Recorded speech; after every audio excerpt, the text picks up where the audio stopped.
স্বামীজির পত্রাবলী থেকে পাঠ করছি। পৃষ্ঠা সংখ্যা 268। স্মৃতি মাইতি। 1894 ডিয়ারবর্ন এভিনিউ, চিকাগো থেকে আলাসিঙ্গাকে লেখা পত্রের অংশ বিশেষ। এসো আমরা প্রার্থনা করি, তমসো মা জ্যোতির্গময়। তাহলে নিশ্চয় আঁধারের মধ্যে আলোক রাশি ফুটে উঠবে। আমাদের পরিচালিত করবার জন্য তাঁর মঙ্গল হস্ত প্রসারিত হবে। আমি সর্বদা তোমাদের জন্য প্রার্থনা করছি, তোমরাও আমার জন্য প্রার্থনা করো। এসো, আমাদের মধ্যে প্রত্যেকে দিবারাত্র দারিদ্র্য, পৌরোহিত্য শক্তি এবং প্রবলের অত্যাচারে নিপীড়িত ভারতের লক্ষ লক্ষ পদদলিতদের জন্য প্রার্থনা করি। দিবারাত্র তাদের জন্য প্রার্থনা করো। বড়লোক ও ধনীদের কাছে আমি ধর্ম প্রচার করতে চাই না।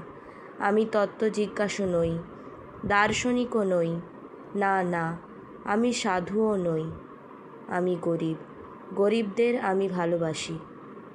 জয় স্বামীজি।